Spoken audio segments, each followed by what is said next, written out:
Mega hello sa inyo. So for today's video is gagawa tayo ng yung paksiw na parang tinapan or something sardinas na yung buto niya kasi naubos na yung ginawa ko kahapon. So for today's video ipapakita ko sa inyo kung paano gagawin. So ito palang isda na to is tawag sa amin ito is spirit budlisan. Maganda sana yung budburo nyo, parang circle yung hugis ng katawan niya. So for today's video is gagawa tayo.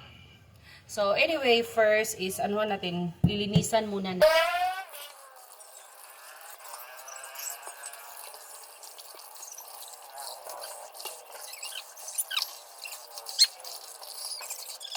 So yan, tapos na natin siyang linisan. So yan, i-drain na natin konti yung tubig.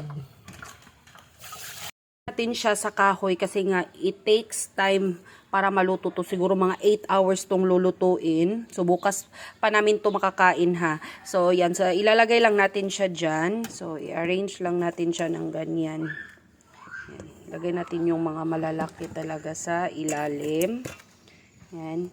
Much better talaga pag marami yung parang dikit-dikit talaga siya para maano talaga yung hindi siya yung matatanggal yung mga ulo niya. So yan. So, yan, tinanggal ko pala siya kasi nga ile-layer pala natin yung asin sa paglagay. So yan, lagyan natin yung ibabaw ng asin. So pakakuluan lang natin siya ng pakakuluan natin siya para matanggal talaga yung excess na dugo niya bago natin siya lagyan ng tubig. Pagpaapoy na tayo, ilagay lang natin itong ating kaldero dito. So hintayin lang natin maalis yung exist na tubig bago maglagay tayo ng tubig. So, update ko kayo mga ka-Jumega. So yan, unti na lang yung tubig niya. So paanuhin pa talaga natin. Pawalay na rin yung banda dyan na tubig. Tsaka tayo maglalagay ng tubig na madami. And dahil sobrang unti na yung tubig, maglalagay tayo ng sobrang daming tubig. Yan. Ilalagay natin yan dyan. Kailangan talaga madami siya, yung lubog na lubog talaga yung isda.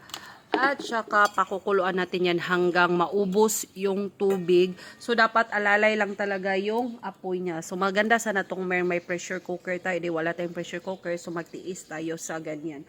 So ubusin talaga natin yung tubig bago na naman natin siya pakukuluan ng suka. Suka, yes, suka para hindi siya madaling masira. So update mga ka-Jumega sa ating paksiw. So yan na siya, oh.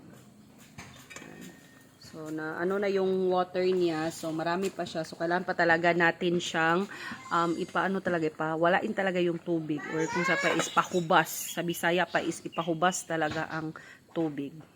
After 3 hours na pagpapakulo, so ganyan na siya, oh. Konti na lang yung tubig yung nilagay ko na maraming tubig. So yun na lang yung tubig.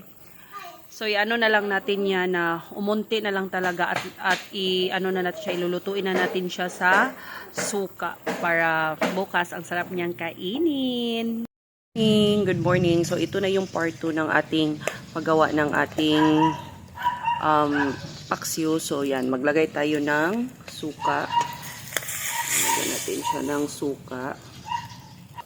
So maglagay lang tayo ng dalawang wangba, pang lang to, pang aromatic sa ating yan, para may kick naman ang ating paksiw. So yan, sintayin na lang natin yan mag-shimmer na hanggang konti na lang yung water niya para sobrang sarap na niya. O, tignan niyo. Yan.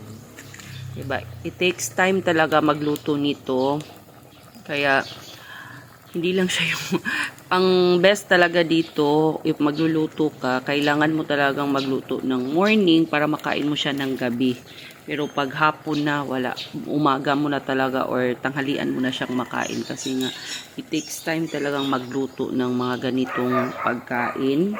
Pero sobrang worth it naman, 'di ba? Ang pinaguran mo kasi nga sobrang sarap naman. So hintayin na lang natin siya mga ka-Jumega Bells.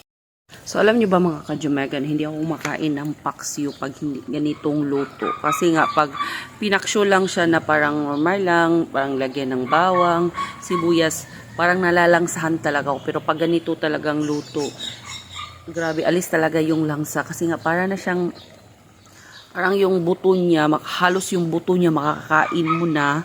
Then parang naging tender na din yung laman niya. Kaya mas prefer kong ganito kahit sobrang tagal niyang lutuin pero well worth it naman kainin.